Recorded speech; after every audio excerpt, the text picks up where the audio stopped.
मेरे स्कूल की प्रिंसिपल मिली थी, वो कह रही थी तुम जब क्लास 5 में पढ़ता था तो ऐसे ही बाल झाड़ता था। हाँ, ये मतलब ये ललुआ वाला बाल है।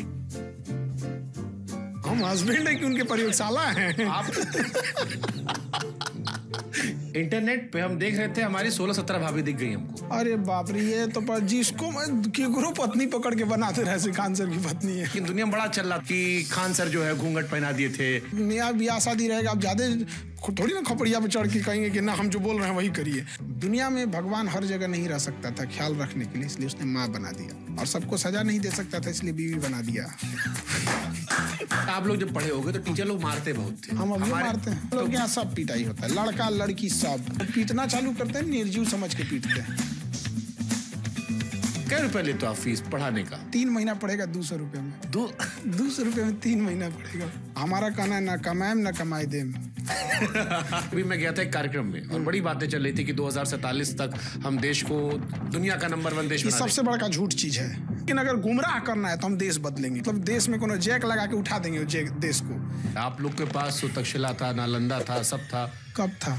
वहाँ ना बड़ा क्राइम नहीं है, लिचड़ई टाइप का है। चाट वाले से चाट खा लिए, कहा 30 रुपया हुआ, हमरा से पैसा मांगेगा, हमरा से तरतड़ा दिया उसको यहाँ पे। अब वो बेचारा देख रहा है हम क्या कर पाएंगे। आपको योगी जी का स्टाइल अच्छा लगता है? गुंडा फसाद ठीक किए हो? गुंडाई किए मार दो, बाद में देखा जाएगा, बता देना जी गाड़ी पलटा था कि क्या पलटा था। इस देश में जेएनयू जैसी और यूनिवर्सिटी होनी चाहिए। एक जेएनयू है तो सरकार को तो इतना खटक रहा है, आप वैसा 5-6 और बनवाइए। आपके अंदर इतना ज्ञान, इतना इनोवेशन आप दे रहे हो, आप क्यों लोग आगे नहीं आते? संसद में क्यों नहीं जाते आप जैसे लोग? भारत की मीडिया कैसे देखते हैं? हम देखबे नहीं करते।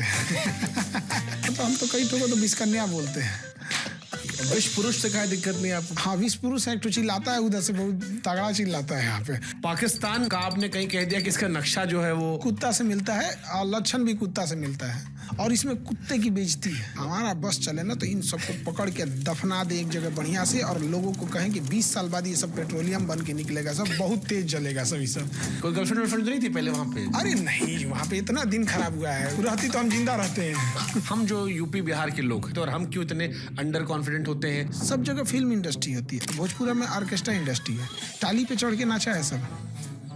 आजो इन को 10 रुपया थमाइएगा तो पकड़ लेगा सब। ट्रेलर बार बार पा रहा है, क्या करना चाहिए उसे? हम लोग तो कई टाइम समझ में आते डिप्रेशन होता कैसा है। अभी नया नया ब्याह हुआ है ना, कुछ दिन बाद बताइए। डरा रहे हैं हमको आप।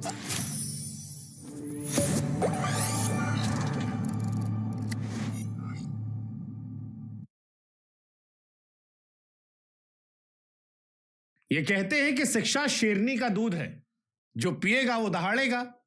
लेकिन इस देश में इस शेरनी के दूध को जो सबसे अच्छे तरीके से आम लोगों को पिला रहे हैं वो खान सर आज हमारे पास। ब्याह करने के बाद सीधे हम उनको उठा लाए यहीं पे। कैसे सर आप? एकदम बढ़िया, सब मजे में? शादी के बाद क्या फर्क लग रहा है, मतलब अच्छा लग रहा है? लड़का लोग बहुत एकदम से कहा कि ब्याह के बाद सीधे आपके पास लॉन्च हो रहे हैं सर। तो अब हमको लगता है कि जिसका जिसका पुराना ब्याह हुआ है 15-20 साल पुराना, सब यही पूछ रहा है। हमको लगता है कि वो लोग इंतजार में है कि बवाल कब हो। तो अभी तो कोई बवाल ववाल नहीं है, अब तो आदमी पठन पाठन में ही व्यस्त है। अभी बच्चों सबका प्रोग्राम बचा हुआ है, मेन तो बचवे हैं सब हम लोग के। अब चूंकि उनकी संख्या इतना ज़्यादा है कि उनका मैनेजमेंट में थोड़ा सा टाइम लग जा रहा है, वरना तो पहले बचवे सबको करना था। लेकिन वही बात हो जाती है कि आप 10,000 का मैनेजमेंट संभाल सकते हैं, 1 लाख का संभालने में बड़ा मुश्किल हो जाता है।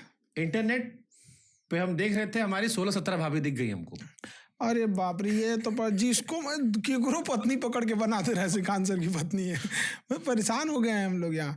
तो एक आध तो मतलब किसी का, जैसे किसी यहाँ रिलेशन में गए हैं तो पार्टी फंक्शन हुआ तो कोई कहा कि सर एक फोटो, बगल में वो कहीं बेचारा फेसबुक पे अपलोड किया होगा, वहाँ से चिपका दिया, यही है लग रहा है, यही है। अजीब हाल हो गया यहाँ। तो जैसे हम लोग तो अभ्यस्त हैं एक कि भैया ये तो होते रहता है यहाँ पे। अब मैडम पूछते हैं कि ये लोग कौन है, हमको भी नहीं पता कौन है लोग। एक हफ्ते मैडम पूछना शुरू कर दी। ऑब्वियस बंदा, इतना न्यूज चल गया कि खुद हम लोग परेशान हो गए हैं। एक आध पे तो हम लोगों ने AI का यूज करके अब थोड़ा सा मन बढ़ई चालू कर दिए हैं, तो एक आध पे तो FIR भी लॉन्च करना पड़ा मजबूरी में। अच्छा, दुनिया ये कह रही थी कि वो बिहार जहां पर सारा क्वेश्चन पेपर लीक हो जाता है, खान सर का ब्याह हो गया, लीक काहे नहीं हुआ भाई? तो हम तो गारंटी कहते हैं जब तक हम नहीं बताए तो लीक हो ही नहीं सकता। अगर हम 1 साल बाद बताए रहते ना तो 1 साल बाद ही पता चलता, लेकिन उससे पहले पता नहीं चल सकता था। ये हम लोग को ना ये पता नहीं कैसे पेपरवा लीक कर देता है सब, कि सबको कहे कि छपवा देते हैं हम ही, लेकिन भी रह के क्योंकि हम लोग शिक्षा जगत में हैं, कम से कम ट्रेनिंग तो दे देते हैं गधों की, कैसे पेपर छपता है, कैसे प्राइवेसी मेंटेन की जाती है। बट ये ऐसा कैसे रहा कि कोनो नौकर, कोनो रिश्तेदार, कोनो चाकेदार, कोनो दोस्त यार, एको आदमी रिलीज नहीं किया? मतलब कई बार होता है ना कि अंदर वाला धीरे छोड़ देता कि ये भैया सर का ब्याह हो गया है। तो वही तो एक वो चीज़ है यहाँ पे, कैसे लियो महीना 1.5 महीना, हम लोग महीना बाद बताए थे कि ये ऐसा ऐसा हो गया। नहीं, ये वो तो हम भी जान पाए कि देश ऑपरेशन सिंदूर में लगा था, आपका अलग अपना अलग ऑपरेशन सिंदूर चल रहा वो था। एक्चुअल में हम लोग की बदनसीबी है कि हम लोग को पाकिस्तान जैसा पड़ोसी मिला है, वरना किसी को ये थोड़ी पता था कि अचानक आके पहलगाम में कोई मैगी खा रहा होगा, कोई खुशियां मनाने गया होगा, पाकिस्तानी आके आतंकवादी गोली मार देंगे सब। ना आपको पता था ना हमको। हम लोग तो खुशियां मना रहे थे कि ट्रम्पा मारा है चाइना पे टेरिफ, अब चाइना का कमर टूट जाएगा, आईफोन हमारे यहाँ बनेगा। चाइना ने एगो फोन किए घुमाया पाकिस्तान में, कहा गोली मारो, ऐसा मुद्दा पे मारो कि पूरे भारत में बवाल हो जाएगा, और वही हुआ ही। तो हमारा कोई एक्सपेक्ट नहीं कर रहे थे इस चीज़ों का, तो उसी बीच में चीज़ें लाइनअप थी। अब चीज़ों को अचानक से पलटना, ये चीज़ थोड़ा सा मुश्किल हो जाता तो जैसे है। हमारा ब्याह नहीं हुआ है, तो हम ये समझना चाहते हैं जानकारी के लिए कि अगर छिपा के रखना हो ब्याह करके तो कई आदमी शादी में बुलाना चाहिए अपने? तो आप मैनेजमेंट की जिम्मेदारी हमको दे दीजिए। आप 10 साल तक छुपाए रहेंगे, जब तक आप न बोलेंगे वो लीक नहीं हो सकता है। यहाँ पे हम मैनेजमेंट की जिम्मेदारी लेते हैं। ड्रोन प्रूफ एरिया होगा, कैमरा प्रूफ एरिया होगा, वहाँ पे ना ड्रोन आ सकता है ना कुछ, चाहे वो यूक्रेन का ड्रोन हो चाहे कहीं का भी ड्रोन हो। हम लोग का जहाँ हुआ तो वो ड्रोन प्रूफ था। अच्छा, इतना प्रिवेसी था क्यों? देखिए एक तो सबसे बड़ा चीज़ क्या क्योंकि होता है, आप सोशल में, आप सोशल आदमी हैं। हम देखते हैं कि कोनो विषय होता है आप सामने आते हैं, अपने बच्चों से संवाद करते हैं, बताते हैं, रक्षाबंधन की बताते हैं। तो ये परिवार के लिए था या कोई सोच इसके पीछे थी? देखिए हम लोग एक साधारण ढंग से मतलब 10-12 लोग मिलके किए, और कुछ होंगे जो खाने पीने खिलाने वाले होंगे, केटरिंग में कोई खाना खिला रहा है, कोई कुछ कर रहा है, तो हम लोग ने उसको भी काउंट किया था, उन सब लोग को मिला के सब चीज़ों के लिए। तो मतलब एक 200-400 लोग लेके पहुंच जाएं किसी के दरवाजे पे, किसी की बेटी के यहाँ, कि अब हमको खियाओ बढ़िया से, बारात लेके आए हैं, खियाओ बढ़िया से, लाइट लगाओ बढ़िया से, तुम्हारा पैसा लगेगा, तुम पानी पिलाओ, तुम जनरेटर ले आओ, तुम साउंड बनाओ। तो थोड़ा सा अजीब टाइप का लगता है कि एक बेटा बेटी भी दे रहा है, सही बात है, इतना पैसों उससे निकलवा लेते हैं, अब यार झुक के भी रहता है। तो हम लोग ने सोचा कि नहीं, इसमें कोई खर्चा ये सब नहीं होना चाहिए, रिसेप्शन देना है वो हमारी जिम्मेदारी, हमारे गेस्ट है, हम अपने यहाँ ले जाके रिसेप्शन में जिसको जैसा मन, हम अपने बच्चों को बढ़िया से खिलाएंगे, अपने गेस्ट को बढ़िया से इज्जत करेंगे, दूसरे के दरवाजे पे क्या धमक जाए हम। अच्छा, रिसेप्शन जो हुआ था वो बड़ा वायरल हुआ क्योंकि वो कैमरे पे था और बहुत सारा तस्वीर आया। आपका फेवरेट मोमेंट कौन सा था रिसेप्शन पे? हमको क्योंकि 2-3 हमारे मन में, हम फोटो, क्योंकि हम तो आ नहीं पाए थे तो हम फोटो देख रहे थे, तो हमको 3-4 मोमेंट हमको बड़ा अच्छा लगा। हम आएंगे, लेकिन हम आपका मोमेंट जानना चाह रहे हैं कि टॉप 3 मोमेंट क्या था आपका? जो वहाँ बैठा रहा था उसको तो समझ में आता नहीं है। सबसे बड़ा टेंशन ये था कि हम तो मतलब नॉर्मल जो कपड़े पहने जाते हैं ऐसे ही कपड़ों पे तो हम थे, हमारे लिए तो कोई नया चीज़ वहाँ था नहीं, सूट वगैरह तो आदमी नॉर्मल पहन लेता है। लड़कियों के लिए दिक्कत होता है, एक तो बड़ा है अलग टाइप का ड्रेस पहन के, और हमें तो, हम पढ़ाने वाले टीचर, हमको तो 10 घंटा कोई खड़ा कर दे तो कोई दिक्कत नहीं है। हमको दिक्कत ये था कि खड़ा होके रखना, कोई गेस्ट आ रहे हैं तो आप उनको खड़े होके इज्जत करेंगे, उनको ट्रीट, आप बुलाए हैं तो उनको रिस्पेक्ट करना पड़ेगा। अब वो चाहे रात को 12 बजे आ रहे हैं, 11 बजे आ रहे हैं, उनको नहीं मतलब है कि आप 5 घंटा से खड़े हैं कि नहीं यहाँ पे। तो हमको ये था कि ये खड़ी हो पाएंगी कि नहीं हो पाएंगी उतने देर तक। शक्ति परीक्षण हो रहा था। हाँ, शक्ति परीक्षण हो रहा था एक तरह का। लेकिन बाप रे बाप, उतना जितना देर हम खड़े रहे थे उतना देर तक उनको भी सबके साथ हाँ नमस्ते, सलाम, आदाब, सत श्री अकाल, जो जैसे हैं उसी हिसाब से। तो 3 मोमेंट का हम जिक्र करते हैं, हम बताओ, हमको आप बताना। पहला मोमेंट जो था वो तेजस्वी जी वाला था। हाँ, क्या हुआ था तेजस्वी के साथ? वो एक्चुअल में उनके यहाँ भी संतान जन्म लिए, तो उनके लिए भी बड़ा हेक्टिक था किसी के लिए यहाँ पे, और वो भी कोलकाता में थे। तो वो आपके हिडन शादी के हीरो थे? हाँ, मतलब उन्होंने भी ऐसे ही किए थे। हाँ, तो हमने भी किए थे कि भाई आप भी ऐसे ही। एक्चुअल में क्या होता है कि बहुत कहीं हमको भी एक चीज़ लगता है कि किसी के लड़की के घर अगर हम लोग जा रहे हैं लोग, तो उसके आप कितना उस पर बर्डन डाल सकते हैं लोग। ठीक तो बात। इसलिए चुपचाप हम लोग शादी कर दिया। और वो बड़ा वायरल हो गया। हाँ, सबसे अच्छा मोमेंट हमको नीतू मैडम का लगा। नीतू मैडम आई, कहीं तुम सब जो ना देखो देखो ऐसे उठाई, ऐसे देखी ताकि फिर कहीं बढ़िया है, ये वो काफी चला। मैडम कहीं कि हम बड़ी दीदी वाला रोल निभा लिए। तो नीतू मैम ने जो किए वो हमारे गांव की परंपरा है। अब जैसे गांव में क्या होता है कि आप भी देखिएगा कि जो हाँ, औरतें होती हैं, हमारे यहाँ भी होता है, हमारे यहाँ भी होता है। बिहार में और हमको इसमें नया क्यों लग रहा है, हमें नहीं सही, ये गांव का कल्चर, हम लोग के बिहार का यही कल्चर है कि आप जब देखते हैं तो नेग के रूप में मुंह दिखाई देना होता है। हाँ, तो अब तो ये नीतू मैम ने वही किया, मुंह दिखाई के रूप में नेग में दी यहाँ पे।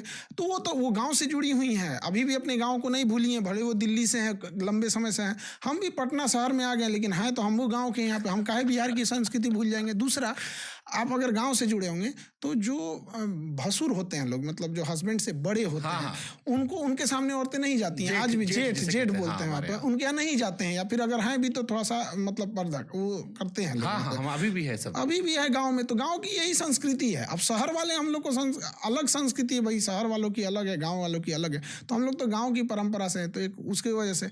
दूसरा ये था कि उनका अपना डिसीजन था। हम बोले थे कि आप कितने देर तक खड़ी हो जाएंगी, तो उनका कहना है कि दुल्हन तब लगेंगे कैसे।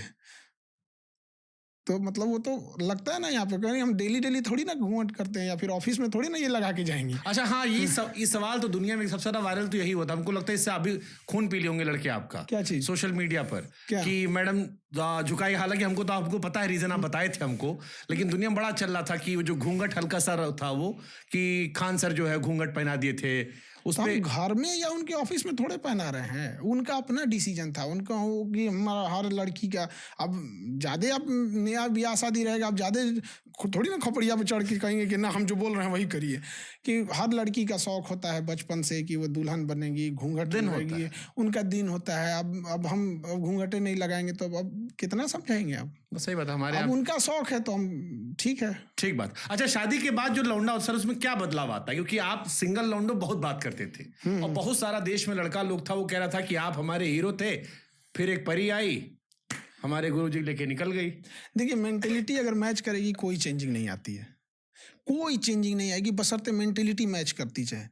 हमारा बकरीद के दिन हम क्लास में थे, हम बोल दिए कि बकरीद के दिन हम नहीं आ पाएंगे घर, कोई बात नहीं, लेकिन त्यौहार वगैरह है तो घर तो आना चाहिए। हम नहीं आ पाएंगे, हमारे साथ ऐसा है कि बच्चों का लिए रिसेप्शन है, उनमें मैनेजमेंट में बिजी हैं यहाँ पे। वही अगर कच होता तो वही हम भी आके बोलते, लेकिन अगर मैच कर जाएगा तो दिक्कत नहीं है। तो कैसे डिसाइड हुआ कि कच वाली नहीं है और ये सीधी वाली है? क्योंकि आपका तो एक्सपीरियंस था नहीं, आप तो सिंगल लॉन्डो के सबसे बड़े हीरो थे इस देश में, जाकिर खान और आप, दो आदमी जो हम लोग इंस्पायर होते थे। लेकिन आपको हमने एक चीज और भी देखा, आप बड़ा बात लव रिलेशनशिप पे आप बड़ा बात करते थे। तो ये भी हमारे मन में कई बार सवाल आता कि खान सर शिक्षक हैं, ज्ञानी है, समझ में आता है, लेकिन प्रेम का इतना ज्ञान कैसे है?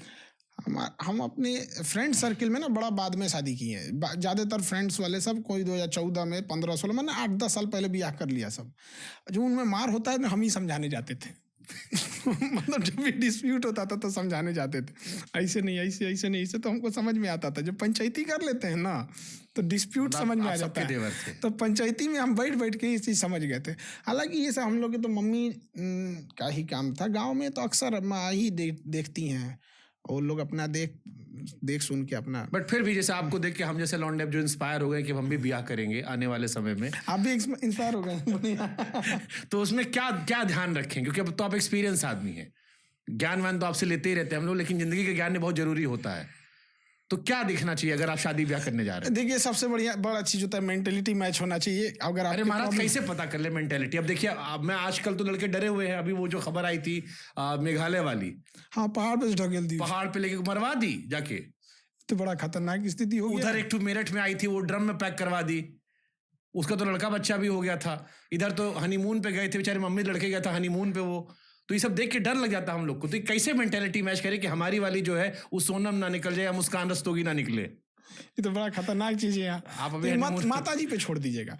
माँ लोग बेहतर ढंग से परख लेती हैं, माँ बात करने में ये वो, क्योंकि ना वो लोग, अब आप जाएंगे देखने तो हो सकता है कि आपको इमोशन में चले जाएं, लेकिन माँ लोग थोड़ा सा अच्छे से परख सुंदरता देख के भाई जाए। हाँ, आप लोग जाएंगे ना, सुंदरता देख के आप लोग साइड हो जाएंगे। माँ लोग थोड़ा इस मामले में ठीक होती है। अच्छा, माँ और बीवी में कैसे संतुलन बनाते हैं? क्योंकि हम लोग जो अपने गांव देहात आपकी में देखे हैं, मेंटेलिटी अगर अच्छे ढंग से होगी तो कोई संतुलन बनाने की जरूरत नहीं है, परिवार की हिस्सा है, आपका सुख दुख उनका सुख दुख है, यहाँ पे तो दिक्कत नहीं होगा। और मेंटेलिटी मैच नहीं होगी ना तो संतुलन बनाते में जिंदगी का संतुलन खराब हो जाएगा। कभी फैमिली से संतुलन बनाओ, माँ से संतुलन बनाओ, वाइफ से, मेंटेलिटी मैच हो गया टेंशन नहीं। माँ की भूमिका कितनी बड़ी, क्योंकि माँ को लेकर मैंने आपको बहुत कहते हुए सुना, और एक आपका बड़ा फेमस कोट मुझे अच्छा लगता है जिसमें आपने कहा था कि पिता पढ़ा लिखा हो तो ऐसा हो सकता है बेटे अनपढ़ हो जाए, लेकिन अगर माँ पढ़ी लिखी है तो कभी औलाद जो है वो अनपढ़ नहीं होगी। आपको थोड़ा बताइए ना माँ के बारे में। अपनी मम्मी को आप दिल्ली दिखाने लाए, आप बढ़िया आदर्श बेटे हैं, लोग बता दें शादी के बाद भी खान सर दिल्ली अपनी माता जी को दिखाने लाए हैं, और हम सब कामना करते हैं वो स्वस्थ रहे, लंबी उम्र, सेहत अच्छी उनको मिले। नहीं, बच्चों की बहुत दुआ थी मम्मी का, मतलब पिछले साल से जब ट्रीटमेंट करा रहे थे तो हम बच्चों से कहते भाई देखो, मतलब माता जी के लिए दुआ करो, अगर वो ठीक रहेंगी तो हम टेंशन फ्री पढ़ाएंगे, अगर मम्मी को एक छोटा सा बुखार भी आ जाता है तो हम टेंशन में चले आते हैं। तो माँ होती है, उनको वो दुनिया में हम लोग को बाकी दुनिया से 9 महीना पहले से जान रही होती है, तो माँ का दुनिया में कोई तुलना ही नहीं कर सकते। दुनिया में भगवान हर जगह नहीं रह सकता था ख्याल रखने के लिए, इसलिए उसने माँ बना दिया, और सबको सजा नहीं दे सकता था इसलिए बीवी बना दिया। बस अगले दिन खाना खत्म।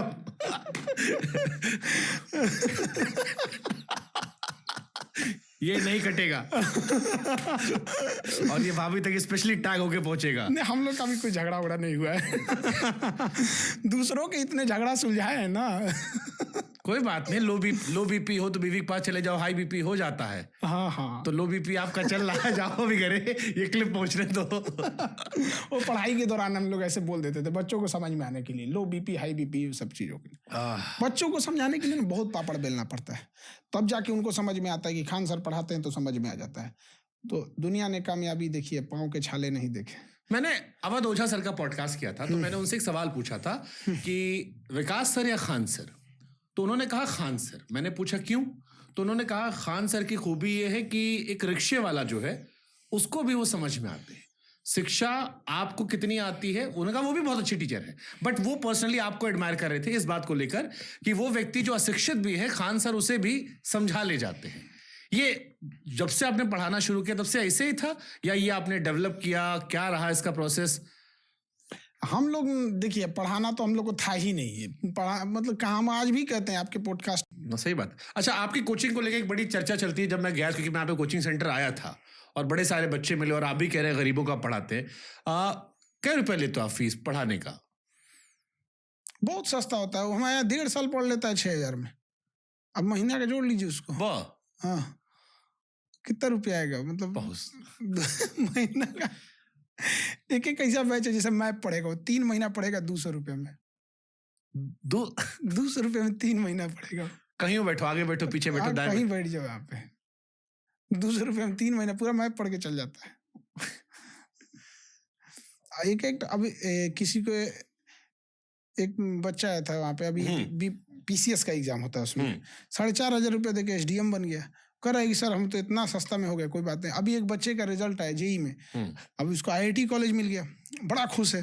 कह रहा है कि सर जानते हैं जब पटना आए थे ना, तो जितना वो कोचिंग वाला, अन्य कोचिंग वाला GST मांग रहा था ना, उतना तो आपका पूरा फीस था। और आज देखिए JEE निकाल लिया, JEE मेन एडवांस दोनों। तो ये इसके मतलब इसका कॉन्सेप्ट क्या, गरीब दे के करना है या सबका यही फीस है? सबका यही फीस है। हम फीस नहीं, गुरु दक्षिणा होना चाहिए। अब हमारा पूरा, ज़्यादातर कुछ टीचर लोग भी हमको इस वजह से नाराज़गी रहती है उनकी भी। अब वो खुल के नहीं बोल सकते हैं कि हमसे मेन नाराज़गी किस वजह से है, यही फीस के वजह से, लेकिन दबो पाँव में उनको भी ये नाराज़गी रहती है कि यही ख़राब किए हुए हैं सब कुछ। नहीं तो आज हम लोग बहुत पैसा कमाए रहते हैं। हमारा कहना है ना कमाएम ना कमाए देम। साल में क्या लड़के पढ़ते हैं आपके यहाँ से, एक साल में अगर अनुमानन बताना हो? नहीं बता पाएंगे हम, बहुत ज्यादा 15 मिलियन एप्लीकेशन पे हैं जो मतलब क्या वेटिंग में चलता है आपका? ऑनलाइन जो पढ़ाई कर 15 मिलियन। ओके, तो उसके एप्लीकेशन पे 15 मिलियन है, उसमें एक बच्चा कहीं 2-2 बैच लिया होता है, कहीं जैसे कोई यूपी PCS भी पढ़ रहा है, UPSC भी पढ़ रहा है। ऐसे भी होते हैं सब बहुत सारे बच्चे। और ये ऑफलाइन में, क्योंकि 4-5 लड़का तो हम ही देखे थे जब। तो आप गए किए थे। हाँ। वो एक टाइम पे 5,000 बच्चा रहता है सर, सुबह 7 बजे से लेकर रात 9 बजे तक। अब जोड़ लीजिए, कभी भी क्लास खाली नहीं हो सकता है। एट ए टाइम हर घंटे 5,000 बच्चे हैं। अगर 10 घंटे भी क्लास चला, मिनिमम 10 घंटा क्लास चलता है, मतलब एवरेज 12 घंटा क्लास चलता है, लेकिन हम मिनिमम मानते हैं 10 घंटा भी क्लास चला तो 5 में 10,000, 5,000 एक घंटे में आते हैं, मतलब 50,000। तो कोई कहा नहीं आसपास में कि खान साहब का है इतना, मतलब इतना बड़ा बैच हो गया है कि एवरेज फीस कर लो, थोड़ा घर परिवार भी बड़ा हो जाएगा और अच्छा हो जाएगा। अब जैसे शादी वादी हो गई है, आए तो होंगे कुछ 2-4 बुद्धिमान लोग कि थोड़ा रेट बढ़ा दो, मार्केट में बगल वाले टीचर भी खुश रहेंगे, आप भी कमाओगे, थोड़ा घर बड़ा हो जाएगा, स्टाइल अच्छा होगा, गाड़ी जो है थोड़ी महंगी हो जाएगी। महंगी गाड़ी के चक्कर में हो सके तो किसी की यहाँ मोटरसाइकिलों ना खरीदा पाए। तो हमारे पास जो है, हम खुश हैं उससे, लेकिन मेन है कि बच्चों की पढ़ाई नहीं रुकनी चाहिए। आज हमारे यहाँ जब रिजल्ट आया था तो कोई चाय बेचता था, किसी के पिताजी रो के कह रहे हैं कि हम फल बेचते थे, हम कभी सोचे नहीं थे कि मेरी बेटी का नौकरी हो जाएगा, मेरी बेटी अधिकारी बन जाएगी। ऐसे ऐसे बच्चों को हम लोग पढ़ाए वहाँ पे। एक बच्चा था, अभी उसका बिहार पुलिस में हुआ है, वो उसका ना हाथ में फ्रैक्चर हो गया। हम कह रहे गधा कहीं का, जब तुमको पता है कि मेडिकल होने वाला है, तुम्हारा दौड़ है, तो तुम फ्रैक्चर कैसे कर लिया? तो साइड में ले गया, कह रहा है कि सर जानते हैं हम लोग बड़ जात के हैं। तो हम कहे इससे क्या मतलब है?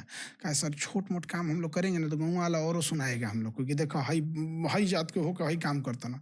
लेकिन हकीकत में सर ट्रक से ना हम लोग सामान उतारते थे, तो मालिक कभी कभी 2-2 को ट्रकवा जाएगी ना, तो मालिक गरियाने लगता था, जल्दी उतार जल्दी उतार। तो मुँह पे गमछा बांध के हम लोग उतारते थे लोग यहाँ पे, और वही में जल्दी के चक्कर में ना थोड़ा हाथ क्रैक हो गया। इस टाइप के बच्चे पढ़ते हैं हमारे यहाँ। कोई मतलब ये वैसा वाला नहीं आता कि आए अमीर, कोई मना थोड़ी, अमीर से कोई दुश्मनी नहीं है। बड़े कुछ BMW कोई आ रहा है ना, ये सब तो हमने अब कुछ आ जाएगा उतना 50,000 लेकिन के बीच में BMW वाला कितने कुछ आ जाएगा पता नहीं चलेगा उसको। वो अच्छा जो BMW से आ रहा है उसको क्या जरूरत है 80-90 हज़ार रुपये की नौकरी? अभी एक हमारे यहाँ एक लड़की थी, एकदम दुबली पतली थी, तो उसको हमने हमेशा डांटते रहते थे कि खाना पीना खाया करो तुम लोग, ऐसे आंधी आएगा तो उधी आ जाओगी। तो एक बार दबे अंदाज में कही थी कि उतना घर से पैसा नहीं आता है। मतलब बच्चों में ये एक उस लड़की की हम बता रहे हैं, ऐसे लाखों बच्चे हैं जिनके पास सोचना पड़ता है कि एक के टाइम का खा लेते हैं। सोचते रहते हैं कहीं भंडारा लगा है तो जाके खा लेते हैं, उनके पास पैसा है। जब उसकी सैलरी आई ना 90,000 की 80,000 रुपये आई थी यहाँ पे, तो आई थी मिठाई लेके, और उसके खुशी का जो चेहरे पे अंदाज था, जानते हैं सर 80,000 रुपया महीना में धड़ाक से आ जाता है। मतलब उसके चेहरे पे वो जो खुशी थी कि जिसको ये सोचना पड़ता था कि हम खाएंगे ठीक से कि नहीं। और कहिए सर पापा ना कपड़े की दुकान पे, किसी के कपड़े की दुकान पे नहीं होते हैं हेल्पर दिखाने वाले होते हैं कि हाँ देख लीजिए पिताजी ये वाला काम करते हैं, हम पिताजी का काम छुड़वा दिए। इतना मतलब खुशी होता है ना कि तब लगता है कि ये सब करोड़ों, ये दुआ जो मिलेगा ये करोड़ों में कोई नहीं खरीद सकता है। आज भी कोई बच्चा है तो वो कह सकता है कि मेरे लिए खान सर है, हमारा कोचिंग है उनके लिए, और लड़ा है इंसान उसके लिए। देखिए एक चीज होता है कि कल को कोई कोचिंग खोल दे कर दे कि हम 50 रुपये में पढ़ाएंगे, तो स्टैंडर्ड नहीं ना मेंटेन कर पाता है। दुनिया का सबसे बड़ा कोचिंग है कि स्टैंडर्ड जिस जगह पे है वहां से अगर हम 200 की चीज को 2,000 भी करेंगे तो लोग मजबूरी है आएंगे यहाँ, तो उस जगह पे खड़े होकर आप तो वहां पे कर सकते हैं। यहाँ पे एक बड़ा वो फेमस कोट है कि हमको बड़ा खराब लगता था जब ये महंगी फीस ली जाती थी, लेकिन एक कहावत कहा जाता था, if you don't like the rule follow the rule, go on the top change the rule. तो हमें शुरू से ये बड़े फीस के खिलाफ थे हम लोग, तो हमने कहा कि कभी मौका मिलेगा तो इसे चेंज करेंगे। तो जब हम भी आए एजुकेशन के टॉप पे तो हम भी चेंज कर। तो मैं सिर्फ सवाल पूछ लेता हूँ कि आज की शिक्षा प्रणाली में सबसे बड़ा दुविधा क्या है? सिलेबस, टीचर या फिर सिस्टम? तीनों दुविधा है। टीचर अपन बहसबाजी में लगल है कि हम सबसे विद्वान है। भाई विद्वता अपना घरे रखो। हमारे जैसे लाखों टीचर पढ़े होंगे लोग इंडिया में, भारत में शिक्षकों की कोई कमी नहीं है। आप विद्यार्थी के जीवन में क्या चेंजिंग लाए? क्या आप उसकी फीस डाउन कराने में इंडिया लेवल पे योगदान किए? उसके टू द पॉइंट क्वेश्चन पढ़ाने में योगदान किए कि आपका पढ़ाया हुआ सीधे सीधे क्वेश्चन आ रहा है? एक बच्चे को क्या चाहिए? हम कम फीस में पढ़ाएं। हिंदी लिखना आता है, आप कह दीजिए गिनती सुना दो, वही बचपन सुने। आप हमारे एजुकेशन सिस्टम में कह दीजिए ना कि आप पढ़ाई कर रहे हैं तो पैसा कमाना जरूरी है, लेकिन अगर आप ये डायरेक्ट कह दीजिएगा तो भड़क जाता है। पढ़ाई का मतलब ये थोड़े होता है। काहे नहीं होता है? क्यों नहीं होता है? फिर एगो एग्जाम्पल देगा, फला आदमी पढ़ा नहीं था तो ये भी कर दिया। भाई पढ़ाई बेसिक चीज़ है, जरूरी होती है, लेकिन आप बताइए कोई इंसान PG कर लिया है, PhD कर लिया, खाली बैठेगा तो समाज में पढ़ाई के प्रति भरोसा टूटेगा। True. आज कोई लड़की हम लोग के यहाँ से पढ़ के आती है तो हम लोग उसको अगर थोड़ा कमियां भी रहती है तो हम लोग विशेष ध्यान दे के उसको आगे बढ़ाते हैं। रीजन क्या है हमें पता है कि अगर ये अधिकारी बन के अपने गांव में गई ना जाने कितनी लड़कियां पढ़ के आगे बैठेंगी। लेकिन अगर वही है कि अगर वो खाली हाथ लौटी ना तो उसके ऊपर 20 ठो लोग उंगलियां उठाएंगे कि पढ़ती थोड़ी थी, ये थोड़ी थी, वही थी। हाँ, दिल्ली गई होंगी, पटना गई होंगी, ये कर रही होंगी। उंगलियां उठाने के लिए बहुत लोग हैं इस चीज के लिए। अच्छा, इस देश में सर ये मानते हो आप कि सरकारी स्कूल अगर प्राइवेट स्कूल के आसपास आ जाए तो हमारे देश की ग्रोथ और तेज हो सकती है? क्योंकि अभी मैं गया था एक कार्यक्रम में और बड़ी बातें चल रही थी कि 2047 तक हम देश को दुनिया का नंबर 1 देश बना देंगे। सबसे बड़ा झूठ चीज है, ये सबसे बड़ा झूठ है। देखिए ये बेवकूफ बनाने का तरीका है। 2047 तक आधी पीढ़ी मर चुकी होगी, आपकी बातों को भूल चुके होंगे। 2025 में क्या चेंजिंग लाइएगा आप ये बताइए। अगर 2047 तक आप देश को बदल सकते हैं तो उसके हिसाब से 2025 का आपने गोल सेट किया होंगे। आप 25 में क्या चेंजिंग लाइएगा, 47 तक ना आप रहेंगे, इतना ये राजतंत्र नहीं है। ये सबसे बड़ा बेवकूफ बनाने का तरीका है। जब आप 2015 में रहेंगे तो कहिएगा 2022 में किसानों की इनकम दोगुनी कर देंगे। हो गया दोगुना? आत्महत्या रेट भले बढ़ा होगा, नहीं हुआ ना। ये सबसे बड़ा बेवकूफ़ी है ये चीज़ है। आज हमको क्या करना ये नहीं दिख रहा है। आज करप्शन है ये नहीं दिख रहा है। बाबर के समय का करप्शन दिख रहा है। आज हमारे सामने घटनाएं हो रही हैं, समाज को झकझोर देने वाली घटनाएं हो रही हैं, वो नहीं दिख रहा है। लेकिन दिखता है हमें तो 400 साल 500 साल पुरानी चीज़ें दिख रही हैं। तो अगर हमको बेहतर करना हो, मान लो हमें एक लक्ष्य लेकर चलते हैं कि हमको भारत को बेहतर करना है और एजुकेशन से ही सारी चीज़ें बेहतर होती हैं, आपके हिसाब से इंडिया में क्या चेंजेस होना चाहिए? सबसे बड़ा चीज़ क्या है कि आप जब हम कहते हैं इंडिया को बेहतर करना है, यहीं से हम लोग अलग रास्ते पे भटक जाते हैं। इंडियंस को बेहतर कीजिए, इंडियंस को।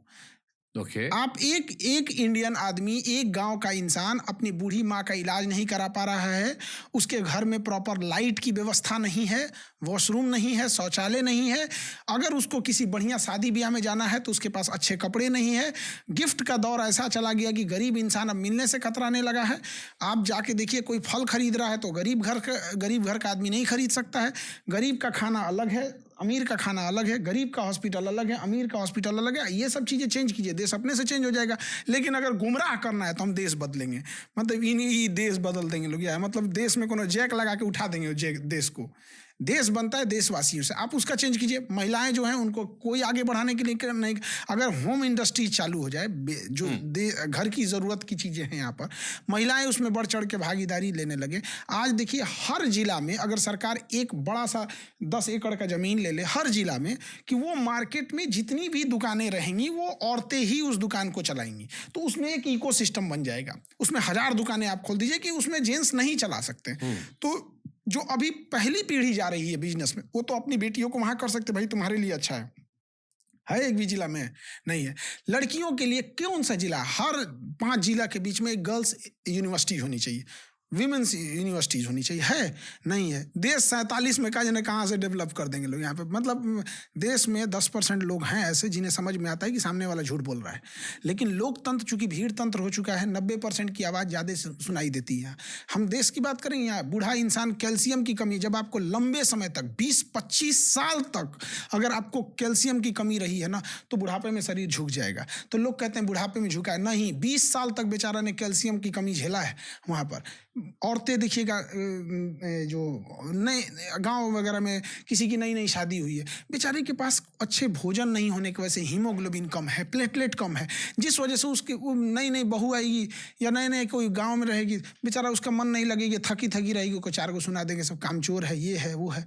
बूढ़ी औरत है, बेचारा उसके शरीर में कमी है, यूरिक एसिड बढ़ा हुआ है, प्लेटलेट नहीं है, उसका बदन दर्द करेगा, वो अपनी बहू को खोजेगी, ये बहू पैर दबाओ। अरे यार उसका इलाज करा दे भाई। पैर दबाना एक संस्कार है, चलिए भैया, लोग शौक से दबा देते हैं। हम लोग भी आज भी जाते हैं, मम्मी सोई भी रहती है तो दोबारा से दबा देते हैं, चलिए यहाँ पर। लेकिन बताइए, आप कहिएगा कि देश बढ़ने को, वो कहाँ जाएगा बेचारा? कितने भयानक लेवल तक गरीबी है, आप सोच नहीं सकते। मेरा रिसेप्शन जब खत्म हुआ ना, तो जो सब झाड़ू मारने वाला था, कोई कुछ साफ सफाई करने वाला था, हम उन लोगों से मिलने गए, ड्राइवर वगैरह, तो पूछे सर हम लोग का खाना किधर है? मतलब समझिए, उन्हें ये लगता है कि मेरा खाना अलग है, हम गरीब हैं, हम छोटे लेवल का काम करते हैं, मेरा खाना अलग है, ये तो बड़े लोगों का खाना होगा। फिर हम उन लोगों को वही खाना खिलाएं जो हमारे यहाँ पे हम लोग खाए थे, हमारी फैमिली खाई थी, जो भी वीआईपी गेस्ट थे वो लोग खाए थे, वही खाना था, कोई फर्क नहीं था। जो उनकी थाली में थी वही उनके थाली में। लेकिन उनका हिम्मत देखिए, टूट चुका था हिम्मत। उन्हें लगता था वहाँ रखा हुआ था, लेकिन हिम्मत नहीं थी कि प्लेट उठा के खा ले, शायद कोई छीन न ले। ये कहीं ना कहीं बेचारा कोई डांट ना दे, कोई तुम्हारी हिम्मत कैसे तुम्हारी यहाँ, मतलब उन्होंने कहीं ना कहीं ठोकर खाया होगा। दूध का जला हुआ लस्सी फूंक के पीता है। अभी साहब हम छोटे थे अपने गांव, तुम देखे थे कि उनका खाना अलग लगता था, ये चीजें अलग थी। आप बात करते हैं 47 में देश बदलने के लिए, आप जाके देखिए सरकारी हॉस्पिटल में, फिर आप भूल जाइएगा 47। देश की आप गरीबी कैसे दूर कर सकते हैं? कोई अंबानी बने या ना बने, लेकिन हर घर में कम से कम 40-50 हजार की नौकरी हो। बट अब तो प्रायोरिटीज अलग है ना, जैसे अब कहा था कि आत्मनिर्भर बनाया जा रहा है, आप जॉब दीजिए। मैं ज्यादातर जितने कई सारे मुख्यमंत्रियों का मैंने पॉडकास्ट किया और मैं बार बार पूछता था सरकारी नौकरी को लेकर, तो उन्होंने कहा देखो सरकारी नौकरी पॉसिबल नहीं है आबादी के हिसाब से, हम चाहते हैं जिसका जो टैलेंट है उधर अपना एक्सपेरिमेंट करो और उधर नौकरी देना शुरू करो। इंडिपेंडेंट स्वरोजगार जिसको हम कहते हैं, एंटरप्रेन्योरशिप। ये सब भाषण देता है सभी सब, ये सब एक समय के भाषण देना चालू करता है। सब कोई सब चीज़ों की जरूरत नहीं पड़ती, पूंजी चाहिए। गांव का आदमी 2 भैंस रखा है, बेचारा 2 भैंस में परेशान है। एगो भैंस दूध दे रही है, एगो बिसूख गई है, एगो बीमार पड़ गई है, एगो ही पड़ल है, परेशान है। अगर आप उसको पूंजी दे दीजिए बैंक से, अगर बैंक उसे फाइनेंस कर दे, 10 लाख रुपए दे दे, 2 की जगह 20 भैंस लाएगा, 20 भैंस लाएगा। आप भाषणबाजी बंद कर दीजिए, उसकी स्थिति सही हो जाएगी। ना उसको कॉलेज, ना कोई मोटिवेशन, ना कोई केस स्टडी, ना कुछ। 2 से 20 भैंस आने के बाद वो सही हो जाएगा। अगले साल 2 साल 3 साल के बाद 20 भैंस से 50 भैंस पे चल जाएगा, फिर आप पकड़ नहीं पाइएगा उसको। निकल दिया वो, निकल दिया। जो यूं खेल होता है, भाषण सिखाते हैं यहाँ पे। किसी को बेवकूफ बनाना है ना, तो उसे कहिए कि शिक्षा बहुत जरूरी, ये वो जरूरी, भाषणबाजी मत करो। कोई होटल में काम कर रहा है ना, प्लेट उठा रहा है यहाँ पे, जो खाना बना रहा है वो जिंदगी में खाने बनाते रह जाएगा। पैसा दीजिए, अपना होटल चलाएगा।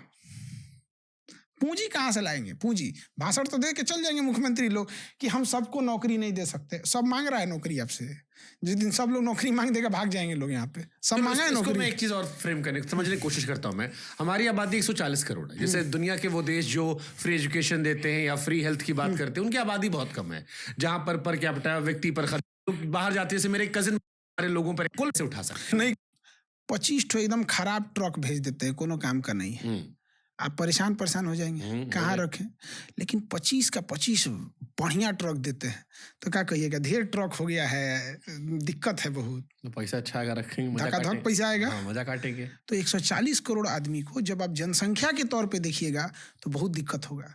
जिस दिन वो आपको वर्क फोर्स दिखने लगेगा, जिस दिन आपको वो दिखने लगेगा कि स्किल्ड है, वो दिखने, तब बोझ नहीं बनेगा वो। आपने उसको सिखाया क्या? आपको पता है कि आपका एजुकेशन सिस्टम किसी काम का नहीं। ग्रेजुएशन करके 50,000 का नौकरी ना कमा पाएगा, इसलिए आपको जनसंख्या बोझ लगती है। चाइना की बात तो जनसंख्या थी, उसने बोझ कैसे लगने दिया? यहाँ एजुकेशन से स्किल सिस्टम को चालू किया वहाँ पे। आज हर इंसान स्किल करने लगेगा, भात दाल बांटने की जरूरत नहीं पड़ेगी। इसी में पूछना सवाल, चाइना ने क्या ऐसा किया कि उसकी आबादी उसके लिए एसेट हो गई और हमारी आबादी आज भी हमें बोझ लगती है हर चीज में? पहला वहाँ पे एक जो डिसीजन लिया जाता है उसको इम्प्लीमेंट करना है। ये करना है मतलब ये करना है, और हर इंसान अपने काम पे फोकस कर रहा है। हमारे यहाँ हर इंसान अपने पड़ोसी के हिसाब से काम कर रहा है। खान सर कोचिंग में क्या चल रहा है? पड़ोसी के यहाँ जलन खान सर की शादी में कौन आया? खान सर की मेरा फोटो काहे नहीं दिख रहा? खान सर कंघी काहे ऐसे करते हैं? खान सर का बुसट का रंग ही काहे है? ये चीजें चाइना में ये सब नहीं होता। वो इंसान अपना वर्क कर रहे होते हैं। और वहाँ सबसे बड़ा चीज क्या है ना, कि मेल और फीमेल में भेदभाव नहीं है। जैसे अपने यहाँ ना, अगर आप कोई ईंटा जोड़ने वाला मिस्त्री लाए हैं, घर प्लास्टर कर रहा है, अगर कोई महिला आ जाएगी ना, तो आप चौंक के देखो, अरे ये कहाँ से चला? क्यों नहीं कर सकती भैया? आप अपने जेब में एक 5 किलो का 2 किलो का ताला लेके घूम दीजिएगा, 3 मोबाइल रख के जेब में देख लीजिए, ऑकवर्ड लगने लगेगा। 3 मोबाइल ले लिए हैं आप। वो 3 किलो का बच्चा लेके पेट में 9 महीने तक रही है, और उस महिला को आप ये कर रहे हैं। क्योंकि हम लोगों ने ना अजीब माइंडसेट बना लिया है। देखा नहीं ना सर, देखे नहीं है यहाँ पे। हमको पंकज त्रिपाठी मिले थे, पॉडकास्ट कर रहे थे हम, तो वो हमसे कहे कि जब पहली बार दिल्ली आया, उस लड़की सुट्टा पी रही थी। मैं सकपका गया, मैं कह हे रहा हूँ ये सुट्टा पी रही है। कहे मुझे अभी तो गलत है। फिर कहे, तो मैंने कहा अब मेरे गांव वालों से मेरा नहीं पटता। मैंने क्यों? बोले हमारा माइंडसेट अलग हो गया है। मुझे सुट्टा पीने से भी दिक्कत है, लेकिन लड़कियों के इसलिए दिक्कत नहीं कि वो लड़की है, इसलिए दिक्कत है, सेहत के लिए खराब है। लेकिन लड़की पी रही है, अब उस बात से दिक्कत नहीं है। पहली बार जब मैं निकला तो मैंने कहा, हे राम, ये कैसे पी सकती है रे, ये तो कच्चा पेन घूम रही है। और बड़े मासूमियत से उन्होंने समझाया मुझे। तो ये मुझे रियलाइज हुआ कि एजुकेशन या बेहतर कल्चर से चीजें बेहतर हो सकती है, लेकिन फिर वही हरात भी कहाँ निकलेगा। देखिए चाइना जो है ना, स्किल पे बहुत आगे वर्क करने के। आपको यहाँ पे ऐसा दुनिया का कोई घर है जहाँ चाइनीज सामान नहीं है? नहीं, हो ही नहीं सकता वहाँ पे। अब चाइना का हर चीज है, तो वहां तक सोच